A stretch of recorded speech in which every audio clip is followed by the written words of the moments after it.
over. Game over.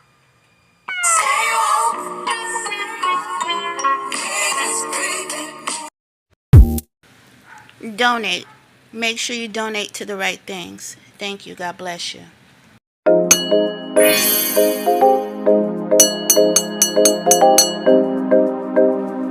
Hit that noti bell and give a thumbs up. Now let's get into it. My name is Morona Prophecy, and I am your messenger today. And I want you to take a deep look and to dive deep and remember these things. You've seen them. They're from of old, and we have been tricked from the beginning. And yes, there are clones and robots roaming amongst us, okay? So open your eyes. Welcome back to Hannity. Gary Byrne, the former Secret Service officer who served in the Clinton White House, released a scathing new op-ed about Hillary's health entitled, "I Protect Hillary Clinton in the Secret Service. Here's why her fainting video really scares me." Joining us now to explain more is the man himself, the author of Crisis of Character, former Secret Service officer Gary Byrne. Also with us tonight, author of the upcoming book, Guilty as Sin, Ed Klein is with us. Gary, let's talk about it. Why? Tell us about this op-ed. Now, don't be deceived. What you're about to see, we didn't know it then, but we know it now. Hillary Clinton is no longer. This is a robot. Her bot and or her clone has physically broken down, and they have to manually put her into the vehicle. Hi, Sean. How are you?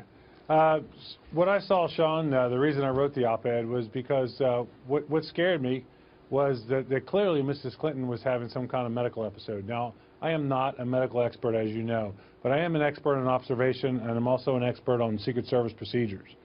And the first scene you see in that video, Sean, of Mrs. Clinton where she's leaning up against the Ballard, clearly her body is stiff. And as the few seconds that shows her standing there, her head keeps raising further and further back. The woman on the left-hand side, the staff member, has her hand underneath her arm, clearly trying to help control her and support her. When the van pulls up, everybody who's ever gotten into a vehicle, a taxi, a van, watch Mrs. Clinton's action as the van pulls up. She stares straight ahead. She doesn't even acknowledge that the van is there. And then the African-American agent walks around to the van, Sean. He opens the door and then steps back and grabs Mrs. Clinton's left arm. The bald agent, who I believe is the shift leader, does something that's pretty unusual. He walks between the open van door and the protectee. And the reason he does that is because he knows she can't move without his help. Then he takes her right arm, then the woman behind her grabs Mrs. Clinton under both armpits, and they all start moving her towards the van. And she's still collapsed. As they move her right. As they move her, Sean, you can see she loses to support herself. And then they pull her into the van as they're pushing her into the van, and they're so quick to try to get away from people seeing this that they actually move so fast that her shoe fell off, and they left it on the sidewalk and on the street, and somebody picked it up and handed it to the agent in the follow-up vehicle. This disturbs me greatly. Are you worried at all about the Secret Service's handling of this? I mean, I hate to be critical of them. I do have my pin up here, and they do a good job, and they put their life on the line for all of our national leaders, and it's an important job. We've got to protect them. But there seemed to be a circle that covered what was going on. Sorry, right, like so I that's covered standard Ed's face procedure. like that. Yeah. Yeah. So that's standard procedure. Everything they did was spot on to the training. I literally, as you know, I was a uniform division officer, but I worked at the training center, and I literally used to help train the agents in some of these skills. And everything they did was correct. Don't forget, they're not just protecting. What they did wasn't unusual. They weren't really protecting Mrs. Clinton from a video camera. They're protecting her from somebody with a gun. It's all. He's going to start stuttering. Now watch. He's going to get tripped up in his words. All about Understood. assassination. Okay, look, but you're saying there's something seriously wrong with her. Now, there's a book by Dr. Connie Mariano. Do you remember her? I do. I remember well. Okay. Yeah. Now, apparently, she was the White House doctor for the Clintons. Quote, I assigned a female nurse in civilian attire to accompany Hillary on the campaign trail. I notified the Secret Service she was on medication. In the event she was injured, excessive bleeding would be dangerous. And Hillary had lied at that time telling her staff that she had pulled a muscle rather than saying she had a blood clot. So this would not be the first time, correct? Did you know that? No. Yes, actually I did. I don't remember from the time, but I've learned it since then. And I do remember she was actually a Navy doctor, Dr. Mariano. She was a captain when I met her, and she retired as a one-star admiral. Yeah. Listen, none of this surprises me, Sean. And I realize they just supposedly released her medical records. The first thing I listen to is their language. We're releasing medical records. I don't believe a thing on there. Based on what I've saw over the years of, when,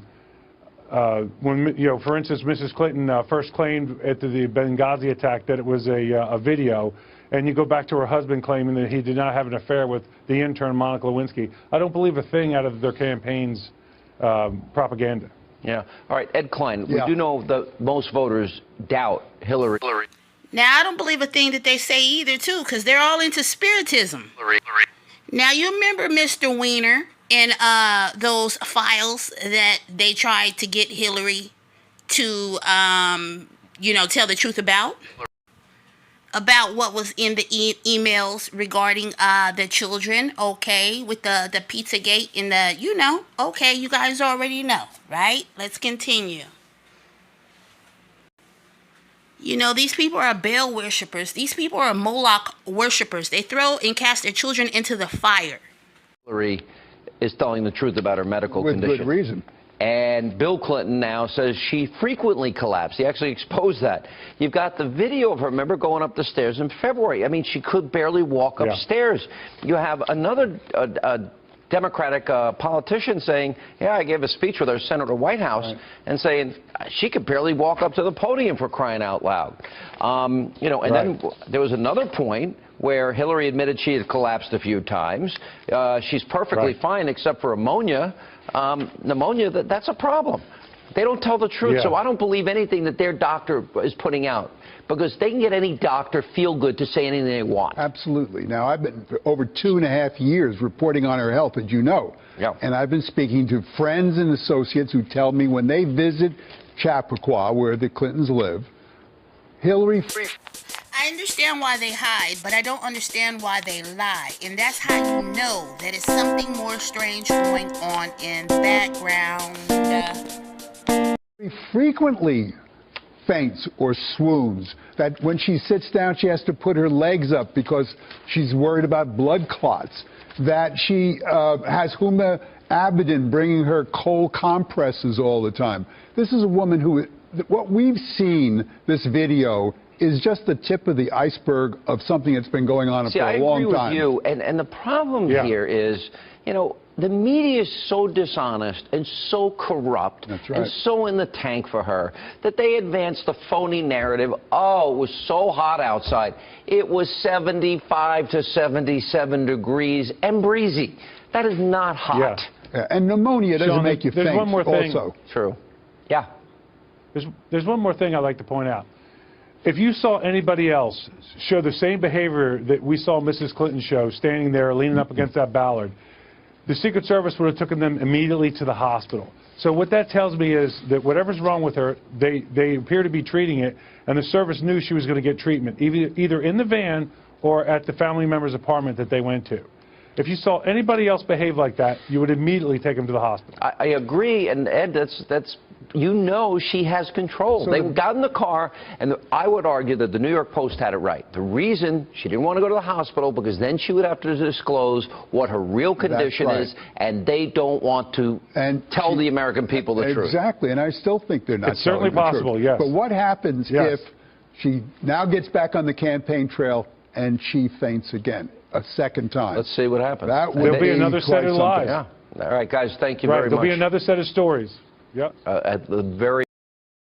I want you to be mindful that the same experiments that they have used on the slaves and or people that they have control over are the same things, the same tactics and measures that they use on their own people.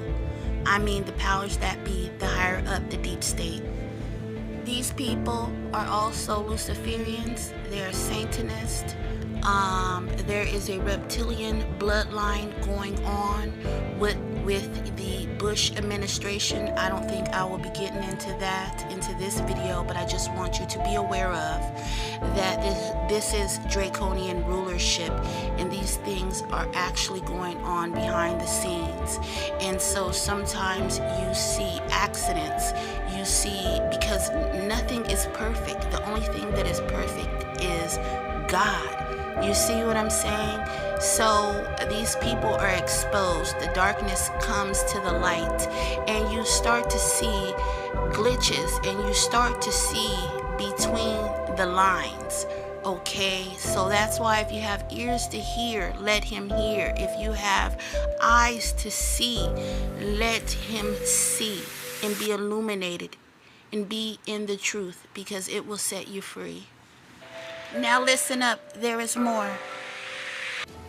So, U.S. intelligence, and again that's on, shows that China has conducted human testing on members of the People's Liberation Army in hope of developing soldiers with biologically enhanced capabilities. So, Chinese super soldiers.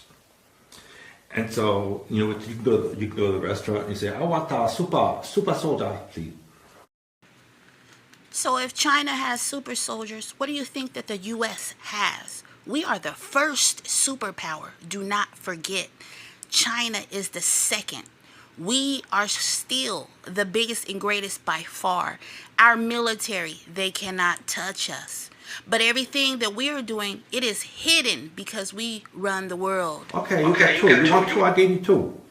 Anyway, this is according to former Director of National Intelligence, again an oxymoron, John Ratcliffe, who said in December, a couple months ago, that the Chinese are trying to obtain biological dominance with no ethical boundaries. Who would have thought they'd be like that? And it's the eugenics program of the Third Reich to create a master race. It's the same thing. Of course, the Germans would consider the Chinese to be an inferior people that should be exterminated. So it's very interesting that they are the ones who are trying to create a super race. So China has gleaned access to CRISPR, which is the Advanced Genetic and Biotech Research company, thanks to their relationship with people in the United States and other advanced Western nations. And I talked about this several months ago, about how they're trying to get the DNA of the whole world. And also because the ethical standards of the research are low. So they're kind of like trailer trash researchers.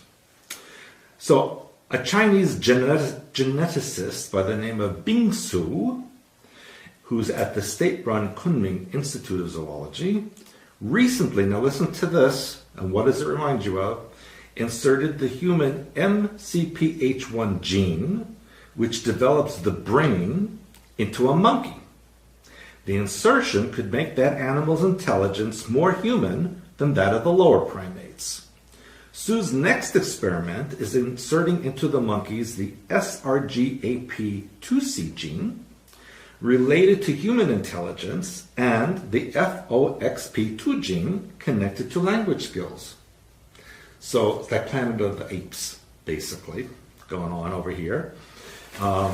Pretty scary. So are you all getting it? They are over there splicing, the movie Splicing? I would think. Although I would like to have a few monkey slaves. Shovel the driveway, you know, take care of the animals. Wouldn't that be a little No, monkey because then they could get out of control and take over. Like No, in the because then they have Planet of the a Apes. chip in their brain and you go... No, Well, what if they take the clicker? Okay, everything is monkey. Put the clues together, folks. Y'all even remember the monkeypox. Remember the Island of Dr. Monroe, the movie. The Wizard of Oz, the monkeys. Who else? Oh, Planet of the Apes. Whatever, all the parts that they have. What else? Godzilla, King Kong. I mean, is there any more? And then they're going to take over, and then you're going to have Planet of the Apes. So no. You want no fun. No. Anyway, China is in the process of creating the perfect communist. Hey, so is Nancy Pelosi and Biden. You weren't supposed to talk about seriously. politics. And China's central planners now have the human genome itself to perfect according to political agenda. And that's what I told you that whistleblower in that corporation working with the Chinese said in October, and this is exactly now what's coming out.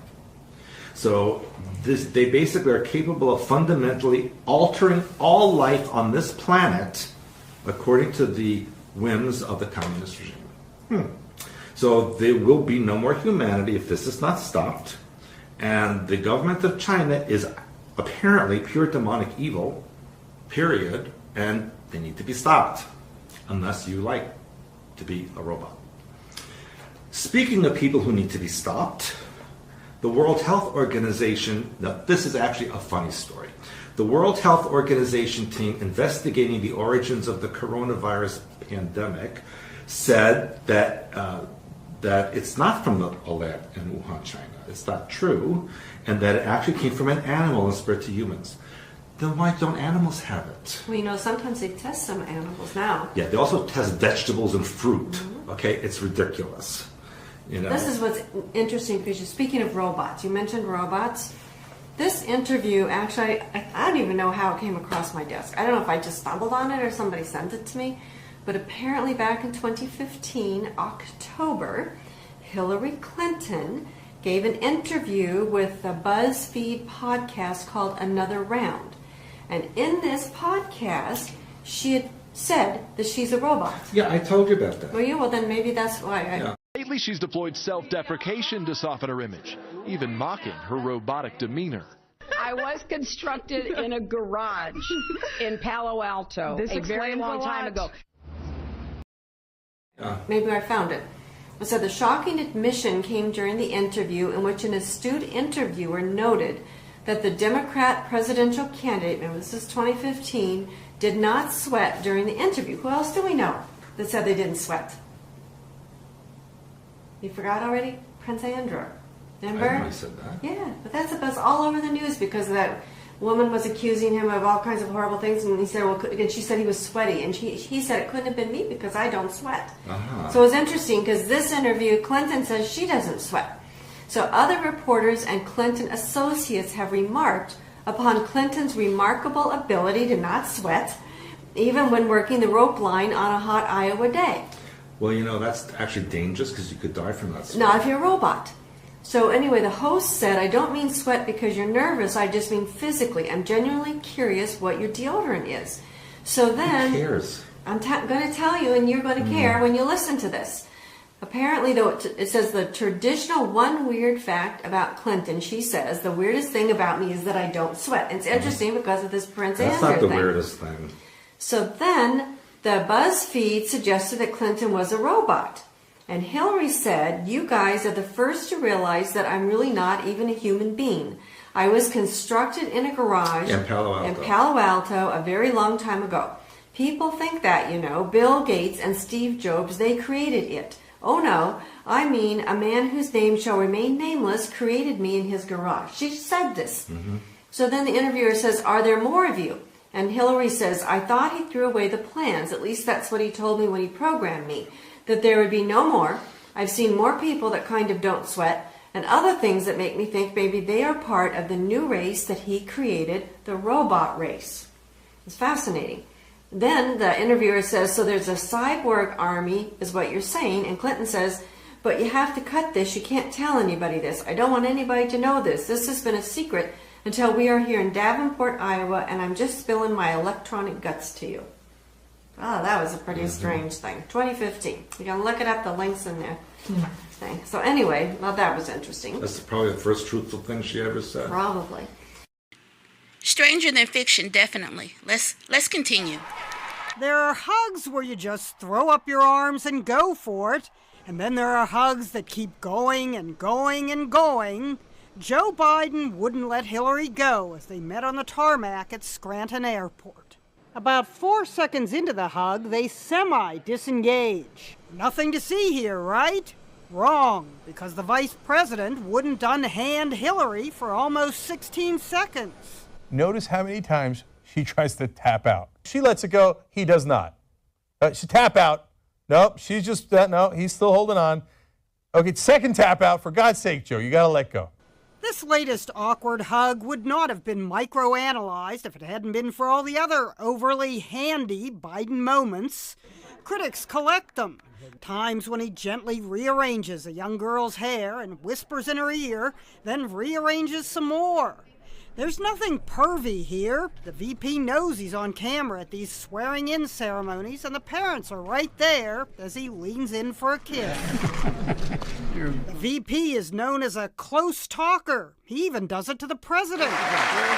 Perhaps his most famous hands-on moment came when he put his hands on the wife of Defense Secretary Ash Carter. I've got a lot of thanks to give out here. Conservatives panned it. This is the creepiest thing. And so did some liberals. No, that ain't right, man. That ain't right. Why are you appeared to smell her hair? At least the VP didn't get that close to Hillary.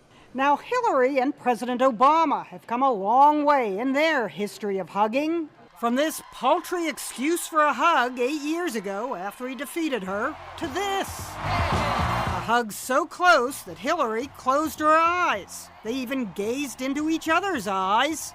This was a hug so novel for these two, it looked like the cover of a romance novel. Jeannie Mo, CNN, New York.